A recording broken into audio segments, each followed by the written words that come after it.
tanto amó Dios al mundo que entregó a su unigénito para que todo el que cree en Él no perezca, sino que tenga vida eterna. Porque Dios no envió a su Hijo al mundo para juzgar al mundo, sino para que el mundo se salve por Él. El que cree en Él no será juzgado, el que no cree ya está juzgado porque no ha creído en el nombre del Hijo único de Dios. Palabra del Señor. Gloria a ti, Señor Jesús.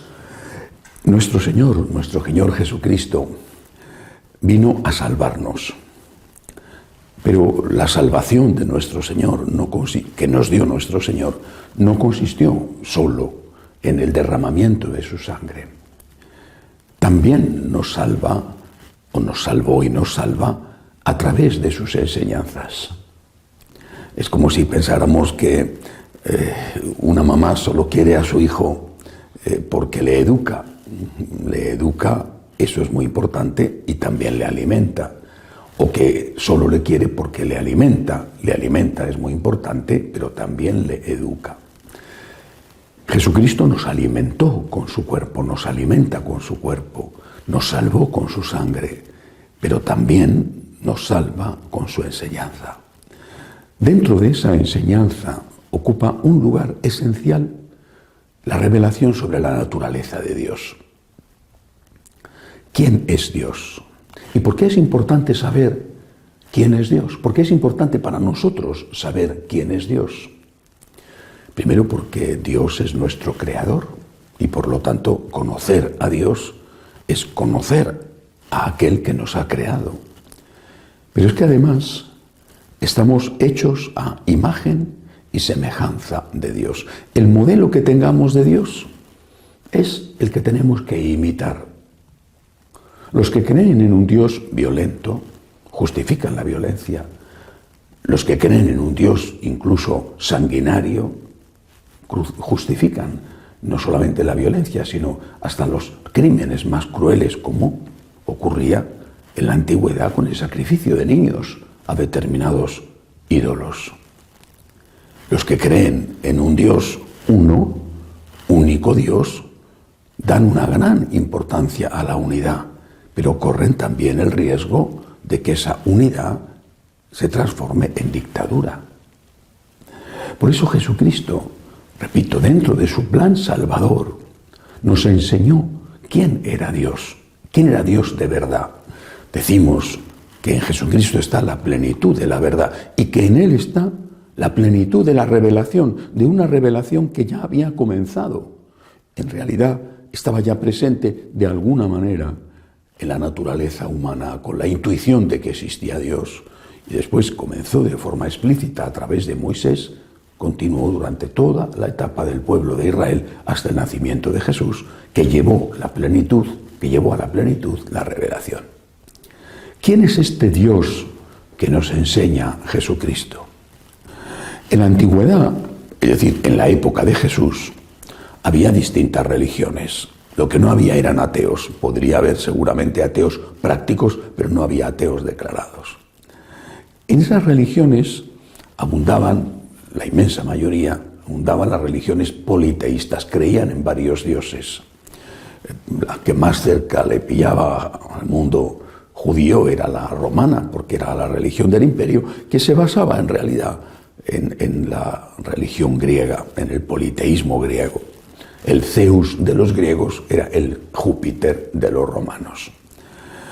Tenían dioses para todo: el dios del agua, el dios de los bosques, el dios de las fuentes, el dios de la caza o la diosa de la caza. Tenían dioses para todo. Cada fuerza de la naturaleza era un dios. Pero incluso en esa religión politeísta creían en una especie de Dios supremo, el Padre de los dioses. Cada dios después tenía su especialidad. Era un dios menor. Bueno, es decir, la idea presente en la naturaleza humana por la creación de que tenía que haber un Dios supremo, no un único Dios, pero sí una especie de gran Dios, de alguna manera estaba presente en esas religiones con las que convivieron los judíos en tiempos de Jesús. En cambio, el judaísmo creía absolutamente en un único Dios. No había más que uno. No había el Dios del agua, no había el Dios del mar, no había el Dios de los arroyos, no había el Dios de los bosques. No, había un solo Dios, creador, todopoderoso, juez, misericordioso.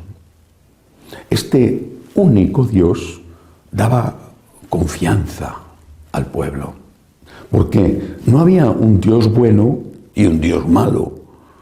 No había dos dioses empatados en poder, el Dios del bien, el Dios del mal, el yin y el yang, Dios y el demonio. Había un único Dios y solo Él era todopoderoso.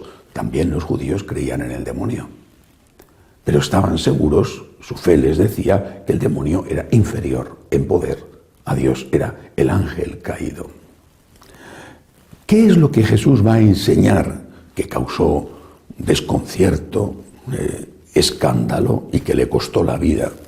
Va a enseñar que efectivamente hay solo un Dios, como ya había revelado Dios al pueblo judío, repito, desde nada menos que Abraham, muchos años antes.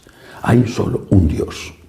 Pero aquella intuición que tenían los paganos tenía algo de verdad, algo, no era nada que ver con aquello, pero tenía algo de verdad.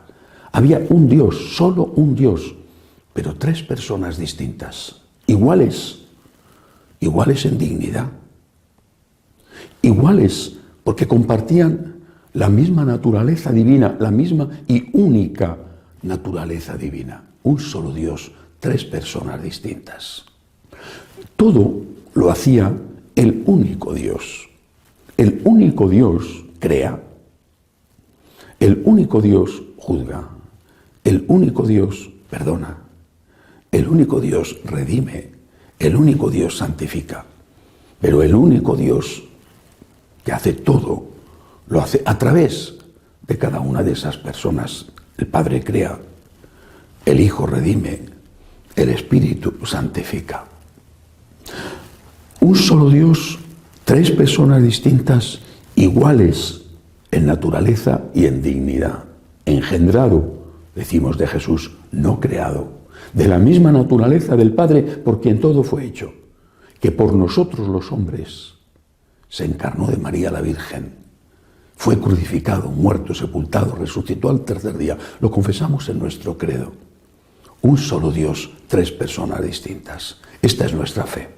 Esto es lo que nos enseñó Jesús. Esta es la plenitud de la revelación. Queda por contestar la otra pregunta. ¿Y qué nos importa a nosotros eso? ¿Por qué eso es importante? ¿Por qué? Repito lo que he dicho al principio. Si somos creados a imagen y semejanza de Dios, nos interesa muchísimo saber quién es Dios, porque es nuestro modelo. Si nuestro modelo fuera un Dios violento, incluso un Dios sádico, pues podríamos hacer, y quizá alguno debería hacer ese tipo de cosas, pero nada que ver con esto. ¿Cómo es Dios y cómo tenemos que ser nosotros? Uno y diferente, uno y trino. Así tenemos que ser nosotros. Valoramos la unidad. La unidad es un don, el primer don. Porque lo primero que decimos de Dios es que es uno. El primer don. La enorme importancia de la unidad. No nos damos cuenta suficientemente de lo que esto significa. Es tan importante que nuestro Señor, en aquella noche en que iba a ser entregado, terminada la última cena, es San Juan el que cuenta esa larga oración de Jesús al Padre para que le escuchen los apóstoles después de haber hecho la institución de la Eucaristía. Jesús le dice al Padre, el Hijo le dice al Padre, la segunda persona de la Santísima Trinidad le dice a la primera persona de la Santísima Trinidad en voz alta para que nos enteremos, Padre, que todos sean uno, como tú y yo somos uno, para que el mundo crea que tú me has enviado. Si no hay unidad, no puede haber evangelización. Así de claro.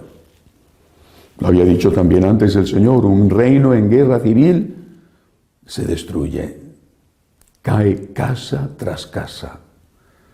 La unidad es el primer don que tenemos que intentar alcanzar y por el que tenemos que luchar, la unidad.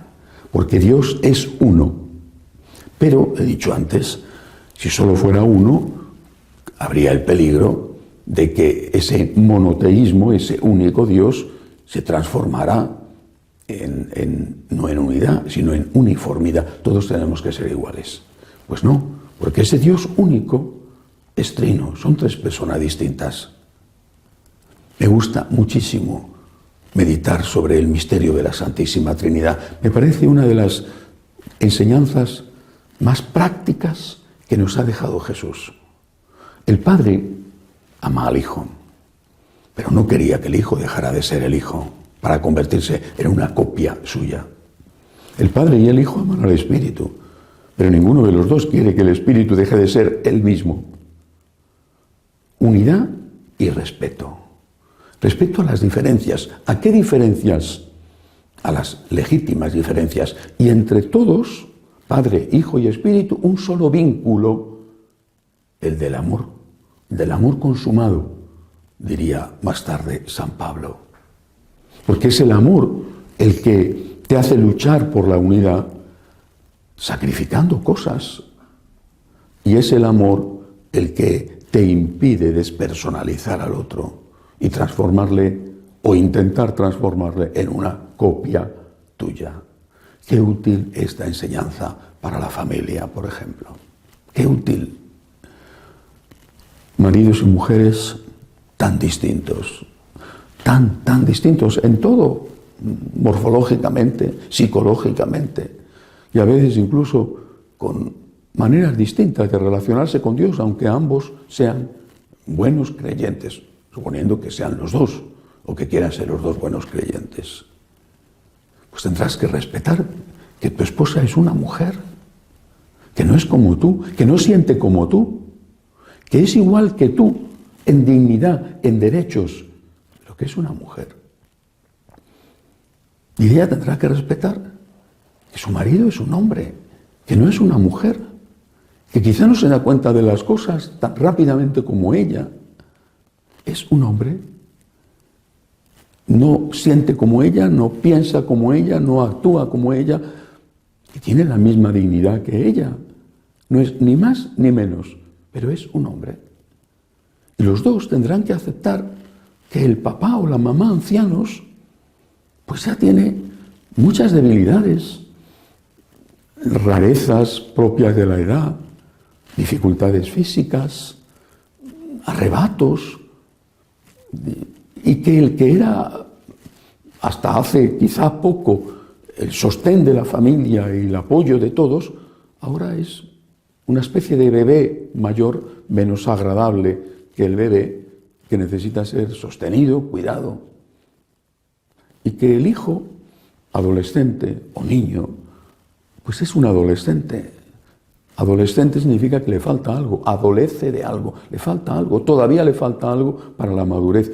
Y tienes que aguantarle y sufrirle y quererle y respetarle. No tienes que dejarle hacer lo que quiera, ni la esposa al marido, ni el marido a la esposa, ni tampoco al abuelito. No tienes que dejarle hacer lo que quiera, porque eso rompería la unidad. Pero tienes que respetar, que sea distinto. Entre el respeto a las diferencias y la uniformidad hay un campo, hay un lugar donde se puede vivir. Respeta las legítimas diferencias, que son todas aquellas que no rompen la unidad. Pero no pretendas que el otro sea como tú, no lo pretendas, se estropearía, se perdería la riqueza que te aporta la variedad.